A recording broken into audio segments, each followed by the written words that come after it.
Imagine this for a moment. A powerful city with massive walls so thick that houses were built on top of them. A city that had never been defeated. No battering rams, no ladders, no army attack, and yet the walls collapsed. Not after months of war, not after a great battle, but after people walked around the city and made a sound. No arrows, no fire, no weapons, just footsteps, silence, and then a shout. How does a wall fall like that? Today, we are going to explore why the fall of the wall of Jericho is more than just a Bible story.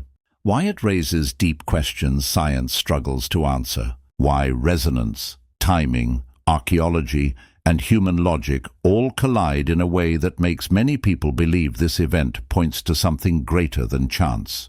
And the biggest question of all, was this the moment history whispered that God is real? Let's begin. Jericho was one of the oldest and strongest cities in the ancient world. Long before Jerusalem became famous, Jericho already stood as a symbol of power. Archaeologists tell us the city existed as far back as 9000 BC. It was rich, strategic, and heavily fortified. The walls of Jericho were not ordinary walls. There were two walls, an outer wall and an inner wall, with houses built between them. These walls were made of stone and mud brick and stood several meters high. For the ancient world, this was cutting-edge defense technology. Cities like Jericho were designed to survive long sieges. Attackers would starve before the city fell. So when the Israelites arrived, fresh from the desert, with no siege weapons and no experience attacking fortified cities, defeat seemed certain. From a human point of view, Jericho should have crushed them.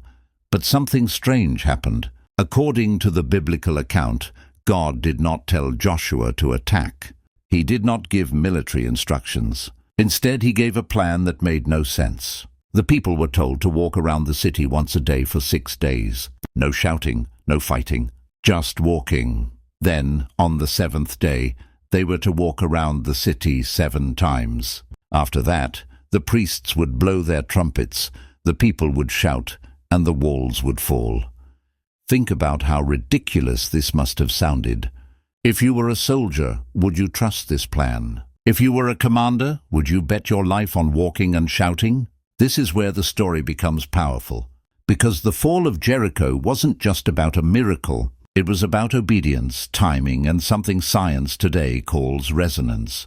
Resonance is a physical phenomenon. It happens when vibrations match the natural frequency of an object. When this happens, even small forces can create massive effects. A famous example is the Tacoma Narrows Bridge collapse in 1940. The bridge didn't fall because of strong winds. It fell because the wind created vibrations that matched the bridge's natural frequency.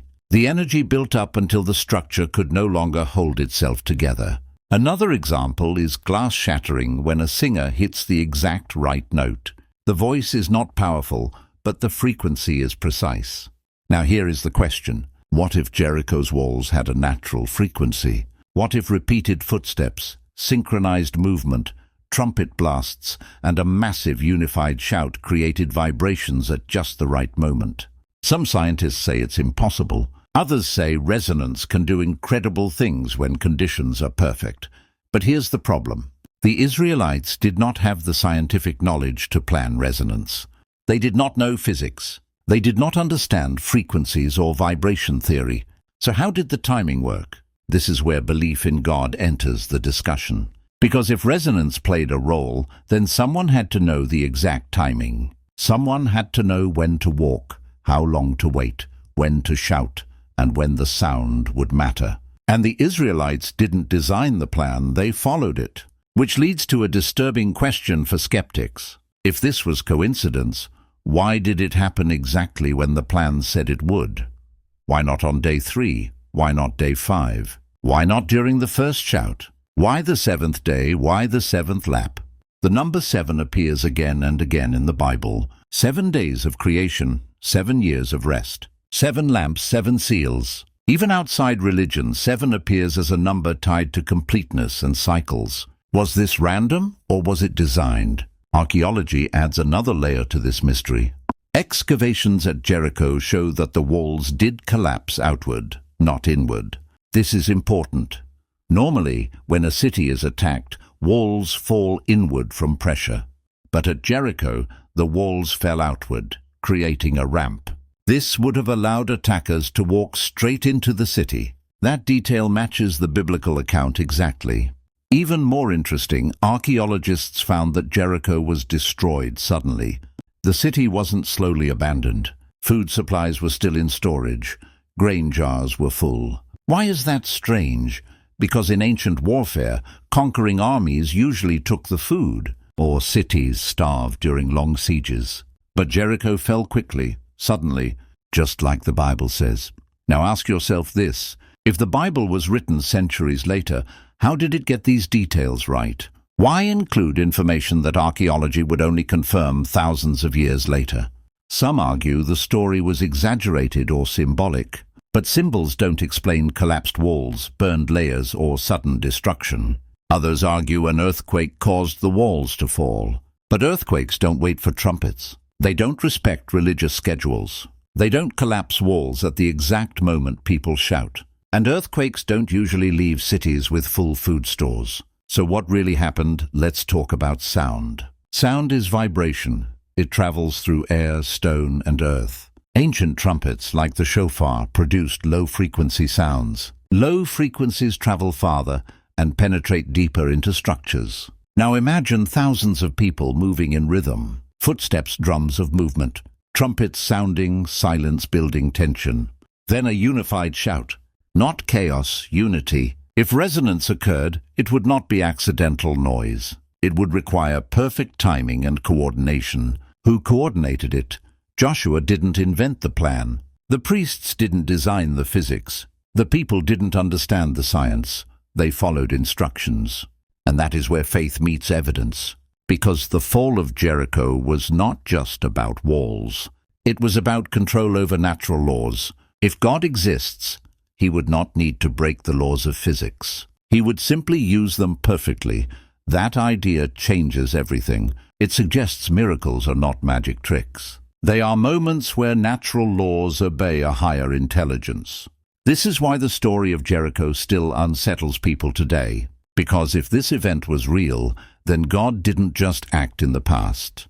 He interacted with the physical world in a measurable way. And that leads to a personal question. If God could bring down walls without weapons, what walls in your life could fall without force? But let's go deeper. Why Jericho? Why not another city? Jericho stood at the entrance to the land. It was the first obstacle. Symbolically, it represented fear, impossibility, and human strength. By choosing Jericho, the message was clear. This victory would not be credited to human power. No swords, no generals, no strategy books, just obedience. And this is where many people struggle, because faith is uncomfortable when it doesn't make sense. Walking around a city looks foolish. Staying silent looks weak. Waiting looks pointless. Yet the story says the power was not in the noise, but in the timing. What if the shout on day one would have failed? What if impatience would have ruined everything? This suggests something deeper. That faith is not just believing God can act. It's trusting his timing. Now consider this. If the walls fell due to resonance, then shouting too early or too late would not work. The frequency buildup would be wrong. The energy would not peak. The miracle required patience. Which again raises the question, how did they know when to shout?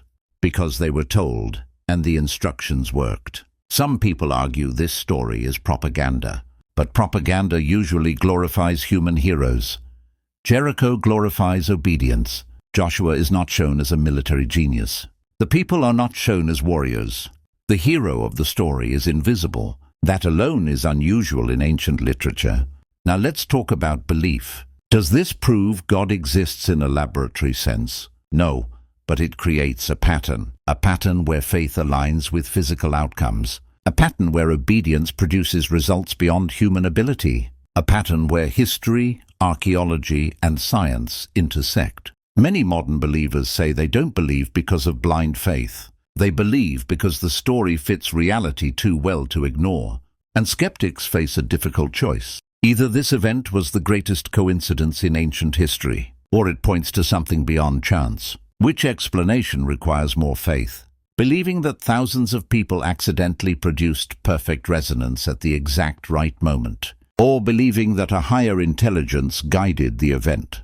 The fall of Jericho also carries a psychological element. Imagine being inside the city, watching people walk around your walls every day. No attack, no threat. Fear would grow. What are they waiting for?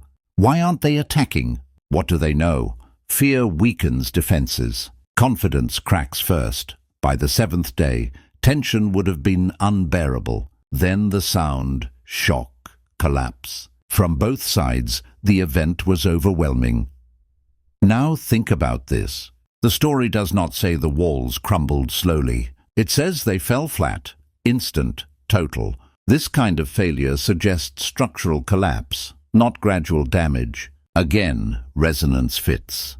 But planning it does not, unless someone knew the structure of the walls, the materials, the timing. Who could know that? Not Joshua, not the priests, not the people, but a creator of matter could. This is why many believers see Jericho as a sign, not just a story. A moment where God demonstrated authority over creation, and authority implies existence. Now let's bring this closer to today. Why does this story still matter? Because modern life is full of walls. Mental walls, emotional walls, social walls, spiritual walls. And like Jericho, they often seem impossible to break. We try force, we try pressure, we try shortcuts. But the Jericho story suggests something different. That some walls fall only when people align with a higher order. When patience replaces panic. When obedience replaces control.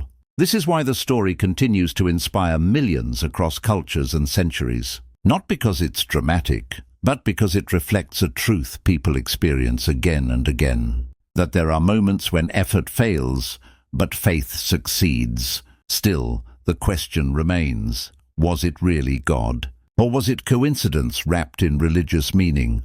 That question is left unanswered on purpose, because belief is not forced. Even after Jericho, people doubted. Even after miracles, faith wavered. And maybe that's the point. God does not overwhelm belief. He invites it. The fall of the wall of Jericho does not scream proof. It whispers possibility, a possibility that physics obeys intelligence. That history is guided, not random. That faith and reality are not enemies. So now the story is in your hands. Do you see resonance as evidence of design, or coincidence as explanation enough? Do you believe the walls fell because of sound, or because someone commanded creation to listen? And if God could bring down Jericho, what does that mean for the walls standing in your life today? That's the question worth thinking about.